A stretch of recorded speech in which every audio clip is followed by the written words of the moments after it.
नमस्कार सभी को। तो देखिए यहाँ पर हम लोग क्लास 11th केमिस्ट्री के कुछ इंपॉर्टेंट मल्टीपल चॉइस क्वेश्चंस को देखेंगे। 55 एमसीक्यूज होने वाले हैं और जो चैप्टर है उसका नाम है हाइड्रोकार्बन्स।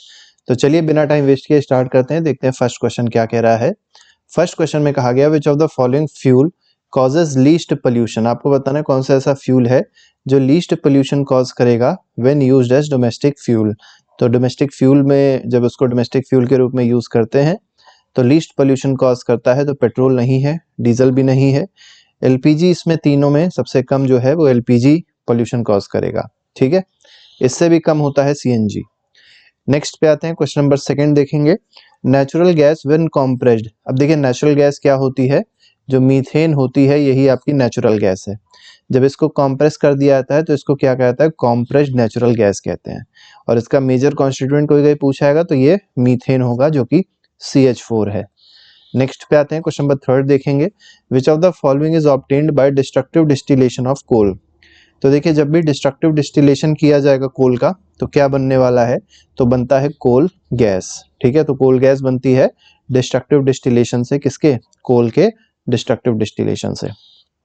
नेक्स्ट पे आते हैं, फोर्थ क्वेश्चन है जनरल फॉर्मूला फॉर एल्केन्स। अब देखिए एल्केन्स का जो जनरल फॉर्मूला होता है ये होता है CnH2n+2। एल्कीन अगर होता, इन वाला होता तो इसका जनरल फॉर्मूला होता CnH2n, और वाइन मतलब एल्काइन होता तो इसका जनरल फॉर्मूला आता CnH2n-2। ठीक है, तो फिलहाल एल्केन पूछा गया था तो एल्केन का हो जाएगा CnH2n+2। नेक्स्ट पे आते हैं, fifth question, the molecular formula of ethane. अब देखिए ईथेन का मॉलिक्यूलर फॉर्मूला पूछा गया। अब एथ मतलब होता है 2, और क्योंकि एल्केन है तो फिर फॉर्मूला लगा सकते हैं CnH2n+2 लगा लीजिए, इनकी वैल्यू 2 पुट कर दीजिए तो हो जाएगा C2H6। ठीक है, तो बी ऑप्शन बिल्कुल सही है। क्वेश्चन नंबर 6 पे आते हैं, what type of hydrocarbon contains at least one carbon carbon double bond और ट्रिपल बॉन्ड। तो देखिए अगर कम से कम एक कार्बन डबल बॉन्ड या ट्रिपल बॉन्ड है तो ऐसे कार्बन को क्या कहेंगे, अनसैचुरेटेड हाइड्रोकार्बन कहेंगे। सैचुरेटेड क्या होते हैं, जो सिंगल कार्बन मतलब सिंगल बॉन्ड होती है जिसमें केवल डबल या ट्रिपल बॉन्ड नहीं होती है उसको सैचुरेटेड कहते हैं, जैसे एल्केन्स हो जाते हैं। ठीक है, नेक्स्ट पे आएंगे, अगला सवाल देखेंगे। क्वेश्चन नंबर क्या है, 7th है। क्वेश्चन नंबर 7 में देखिए क्या कहा गया, which of the following hydrocarbon has tetrahedral structure. इनमें टेट्राहेड्रल स्ट्रक्चर किसका होगा, इथीन का नहीं होगा, इथाइन का भी नहीं होगा, मीथेन का होगा। ठीक है, sp3 हाइब्रिडाइजेशन है। नेक्स्ट पे आएंगे, क्वेश्चन नंबर 8 देखेंगे। 8th क्वेश्चन में देखिए क्या कहा गया है, the first 3 alkanes methane ethane propane have.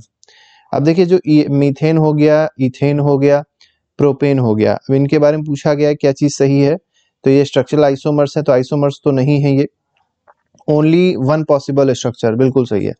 तो इनका केवल एक ही स्ट्रक्चर है, मीथेन का एक ही स्ट्रक्चर हो सकता है, इथेन का भी केवल एक ही स्ट्रक्चर हो सकता है, प्रोपेन का भी।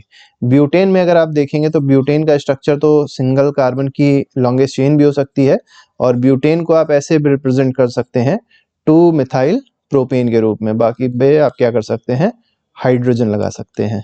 ठीक है, तो फिलहाल सी ऑप्शन इसमें सही हो जाएगा। What is the boiling point of N pentane. अब देखिए एन पेंटेन का आपको बॉइलिंग पॉइंट बताना है, ये 309 केल्विन होता है, ये केवल याद करने वाली चीज है, एनसीईआरटी में एज इट इज दी हुई है इसलिए हम लोग ने इसको रख लिया है यहाँ पर। 10th क्वेश्चन देखिए, 10th क्वेश्चन में क्या कहा गया, which of the following statement about alkanes is incorrect. पूछा गया कौन सा इनकरेक्ट है, इनकरेक्ट पे टिक लगाइएगा क्योंकि इनकरेक्ट पूछ रहा है। They only contain single bond between carbon atom, बिल्कुल ठीक है, ये करेक्ट है। They are also called paraffins, ये बहुत इंपॉर्टेंट है।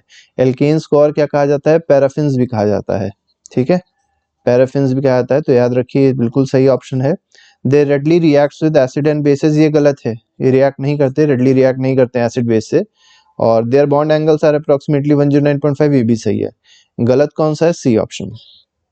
11th पे आते हैं, the process of adding hydrogen to unsaturated hydrocarbon in presence of catalyst. अब देखिए आपके पास अनसैचुरेटेड हाइड्रोकार्बन था और इसमें क्या किया आपने, हाइड्रोजन ऐड कर दिया। ठीक है, और कुछ कैटलिस्ट लिए, निकल, पैलेडियम, प्लैटिनम, कुछ भी कैटलिस्ट हो सकते हैं। तो जब इस रिएक्शन को किया जाता है तो इससे सैचुरेटेड हाइड्रोकार्बन बन जाते हैं। अब इस रिएक्शन को क्या कहा जाता है, इसको हाइड्रोजनेशन कहते हैं। ठीक है, सी ऑप्शन इसका सही हो जाएगा। 12th पे आते हैं, which catalyst is required at room temperature for hydrogenation of alkenes. देखिए रूम टेम्परेचर पे अगर हम लोग को हाइड्रोजनेशन करना है एल्कीन्स का, तो जो कैटलिस्ट लिया जाएगा वो प्लैटिनम भी हो सकता है और पैलेडियम भी हो सकता है। तो सी ऑप्शन इसमें सही है। याद रखिएगा रूम टेम्परेचर की बात करी गई है। 13 पे आते हैं, what is the product of hydrogenation of ethene. अब देखिए इथीन है, हाइड्रोजनेशन करा जाएगा तो क्या बनेगा, सिंपल सी बात है, इथेन बन जाएगा। 14 पे आते हैं, which alkane is form when chloroethane is reduced with zinc and hydrochloric acid. अब देखिए क्लोरोइथेन जो है जब इसका रिडक्शन किया जाएगा तो क्या होगा, ये जो क्लोरीन होता है निकल जाएगा और इथेन बचेगा केवल। ठीक है, तो यहाँ पर बी ऑप्शन सही हो जाएगा। नेक्स्ट पे आते हैं question number 15, the Wurtz reaction involves the reaction of alkyl halides with. अब देखिए यही जो ऊपर रिएक्शन थी वुड्स रिएक्शन थी एक तरीके से। अब इसमें पूछा गया है कि जो वुड्स रिएक्शन है उसमें क्या इन्वॉल्व, मतलब एल्काइल हैलाइड जो है वो किसके साथ रिएक्ट कर रहा है, ये आपको यहाँ पर बताना है। ठीक है, तो सोडियम के साथ रिएक्ट करता है ड्राई ईथर की प्रेजेंस में। ठीक है, तो बी ऑप्शन इसमें सही है। 16 पे आते हैं, what will be the product of Wood's reaction when bromoethane is treated with sodium in dry ether. अब देखिए वुड्स रिएक्शन में आपको बताना है क्या प्रोडक्ट बनेगा जब ब्रोमोइथेन को हीट किया गया है किसमें, सोडियम में। ठीक है, ड्राई ईथर की प्रेजेंस में, ये आपको यहाँ पर बताना है। तो ब्रोमोइथेन है तो क्या बना देगा, ये बनाएगा ब्यूटेन। ठीक है, डबल कर देता है कार्बन एटम्स को। तो यहाँ पर क्योंकि एथ था तो 2 कार्बन एटम्स थे, क्या बन जाएगा, 4 कार्बन एटम का एल्केन बन जाएगा।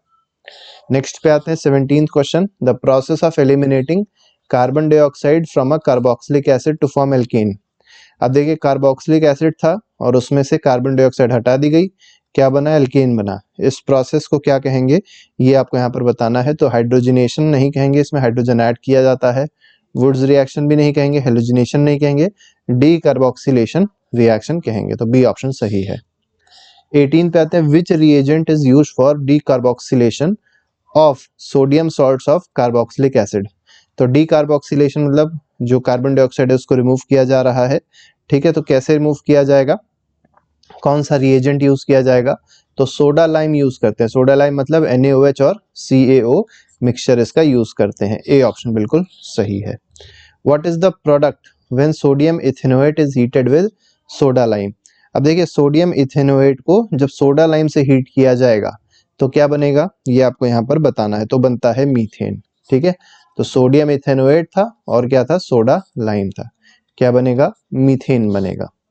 क्वेश्चन नंबर 20th पे आते हैं, which of the following statement about Wurtz reaction is true. अब देखिए कौन सा स्टेटमेंट वुड्स रिएक्शन के बारे में सही है, ये आपको यहाँ पर बताना है। It is used to prepare alkanes with odd number of carbon atom, बिल्कुल गलत है। Even number of carbon atom बनाता है वुड्स रिएक्शन, क्योंकि डबल करता है, डबल जब भी करेगा odd number of carbon atoms नहीं बनेंगे। सेकंड में कहा गया it is used to prepare higher alkanes with even number, ये बिल्कुल सही है। और क्योंकि ट्रू पूछा गया था तो बी ऑप्शन में सही है, बाकी सभी फिर गलती होंगे। 21st पे आते हैं, 21st देखिए क्या कह रहा है, alkanes can be prepared by hydrogenation of which of the following. तो किसका हाइड्रोजनेशन किया जाएगा तो एल्केन बनेगा, तो जितने भी अनसैचुरेटेड हाइड्रोकार्बन होते हैं। तो ये एल्कीन्स भी हो सकते हैं, एल्काइंस भी हो सकते हैं। बी ऑप्शन बिल्कुल सही है। 22nd पे आते हैं, which of the following catalyst is used for hydrogenation of alkenes to form alkanes. तो एल्कीन्स का हाइड्रोजनेशन किया गया, एल्केन बनाया गया, तो पूछा गया है कौन सा कैटलिस्ट यूज किया जाएगा। तो जो कैटलिस्ट यूज किया जाता है उसका नाम है प्लैटिनम। नेक्स्ट पे आते हैं 23rd, अभी हमने देखा भी था, प्लैटिनम था, पैलेडियम था। ठीक है, बहुत सारे थे। What is the major role between major product when ethene undergoes hydrogenation. अब देखिए इथीन है, इथीन का हाइड्रोजनेशन हो रहा है। ठीक है, इन प्रेजेंस ऑफ निकल कैटलिस्ट, तो बताना है क्या बनेगा। ठीक है, तो इथीन का जब हाइड्रोजनेशन होगा तो इथेन बनेगा, सिंपल सी बात है।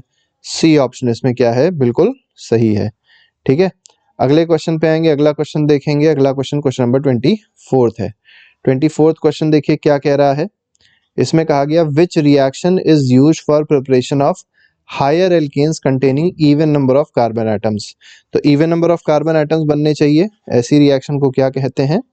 ठीक है, तो वुड्स रिएक्शन कहेंगे। अब जैसे 2 कार्बन एटम रिएक्टेंट में यूज किया तो इसका डबल हो जाएगा, मतलब 4 कार्बन एटम का एल्केन बन जाएगा।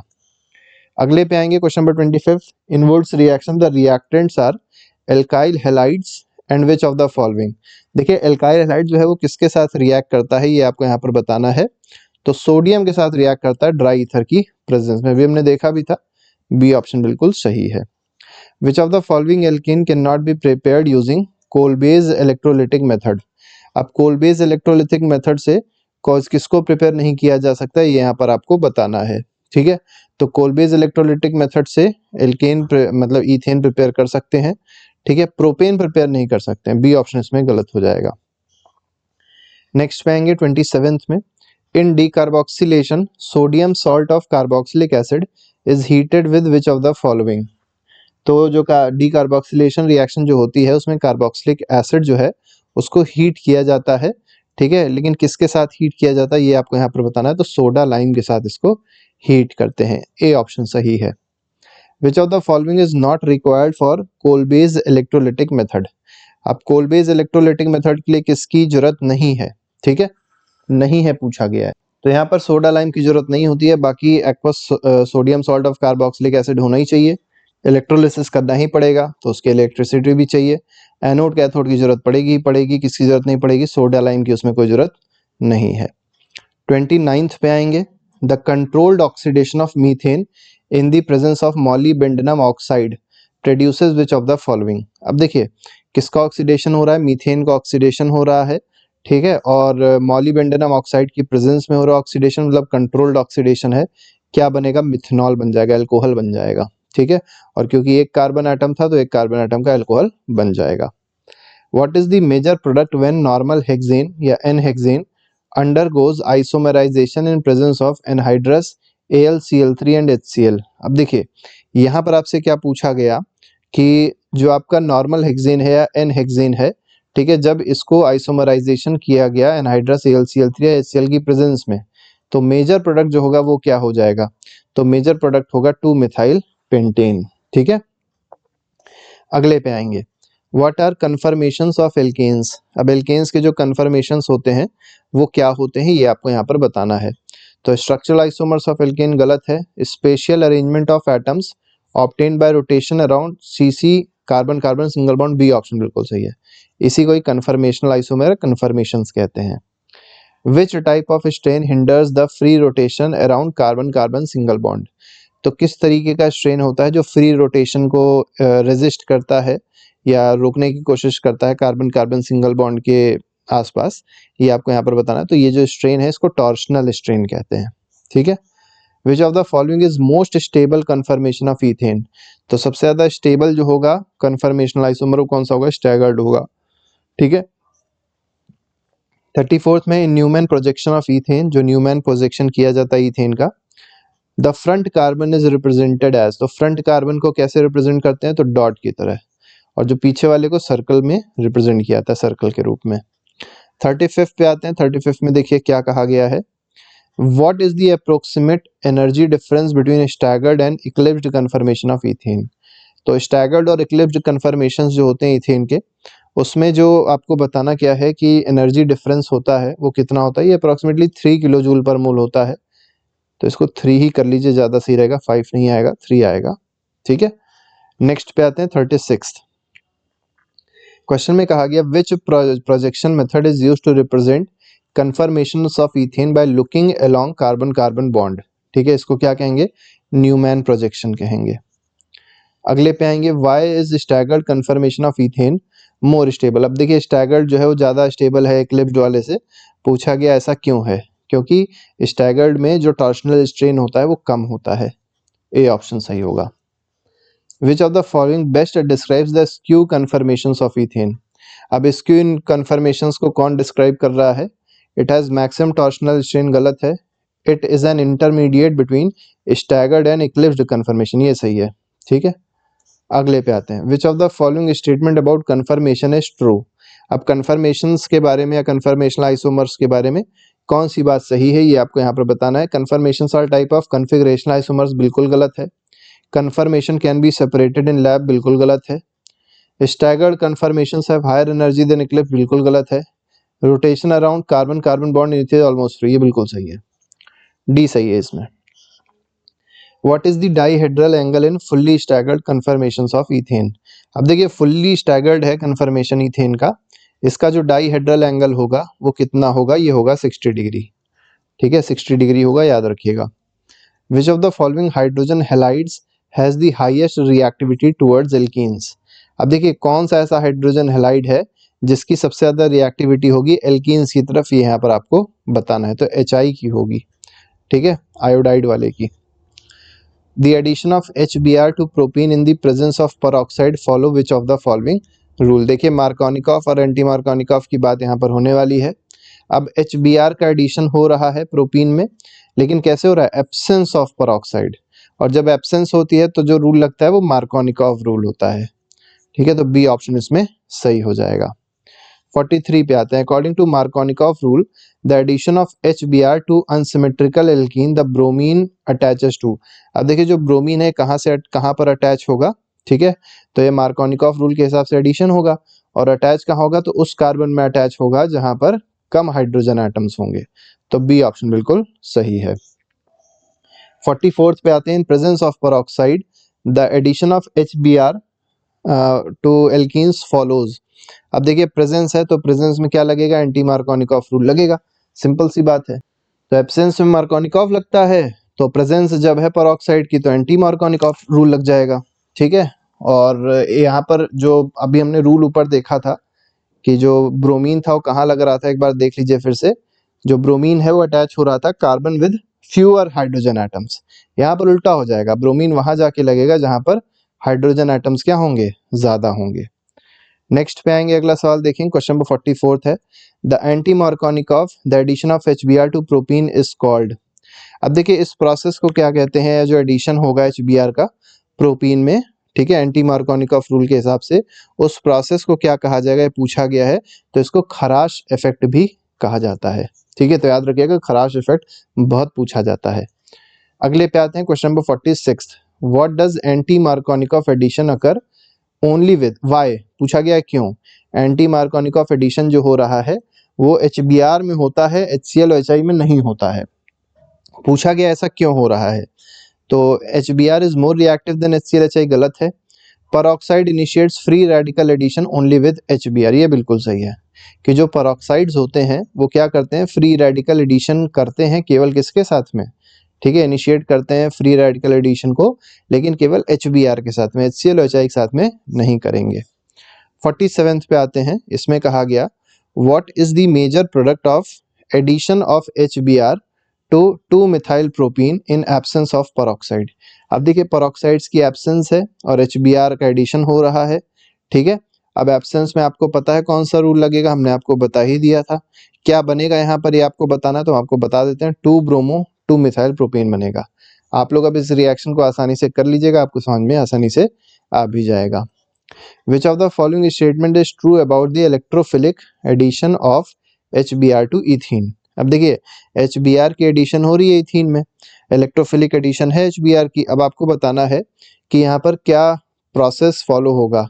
The reaction proceeds via free radical mechanism, यहाँ पर नहीं होगा।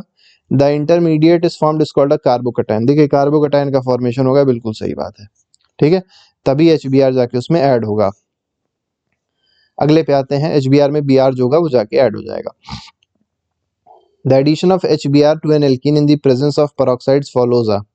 अब देखिए HBr का जब एडिशन होना है एल्कीन में तो ये क्या फॉलो करेगा, और याद रखिएगा पेरोक्साइड की प्रेजेंस है तो जो फॉलो करता है वो फ्री रेडिकल मैकेनिज्म को फॉलो करेगा। ठीक है, the stability of carbocation form during addition of hydrogen halides follows the order. अब देखिए कार्बोकैटायन की स्टेबिलिटी का ऑर्डर आपको बताना है क्या होगा, तो सबसे ज्यादा स्टेबल टर्शरी कार्बोकैटायन होता है, फिर सेकेंडरी होता है, और फिर क्या होता है, प्राइमरी सबसे लीस्ट स्टेबल होता है। बी ऑप्शन इसमें बिल्कुल सही है। ठीक है, अगले पे आते हैं, क्वेश्चन नंबर 51। 5 क्वेश्चन और बचे हैं। 51st क्वेश्चन देखिए क्या कह रहा है, which of the following is product of linear polymerization of ethyne. अब देखिए लीनियर पॉलीमराइजेशन किया गया इथाइन का तो क्या बनेगा ये आपको बताना, तो पॉलीएसिटिलीन बनता है। बी ऑप्शन बिल्कुल सही है।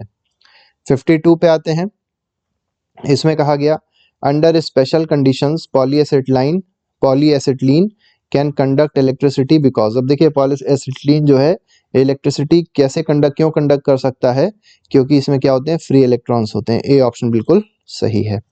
The polymerization of ethyne at 873 kelvin, ठीक है, अब 873 केल्विन पे क्या हो रहा है, पॉलीमराइजेशन हो रहा है एथाइन का, और रेड हॉट आयरन की प्रेजेंस में, ठीक है।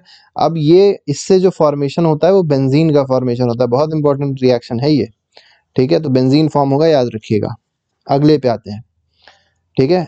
अब यहाँ पर कहा गया the best method to convert aliphatic compounds into aromatic compounds. अब देखिए एलिफैटिक कंपाउंड्स को एरोमेटिक कंपाउंड, जैसे आपने देखा अभी एक एलिफैटिक कंपाउंड लिया था, उसको हम लोग ने बेंजीन मतलब एरोमेटिक कंपाउंड में कन्वर्ट कर दिया, ठीक है। तो ये जो इसका मेथड है इसको क्या कहेंगे, तो इसको साइक्लिक पॉलीमराइजेशन कहा जा सकता है। लास्ट क्वेश्चन है thin films of polyacetylene can be used in.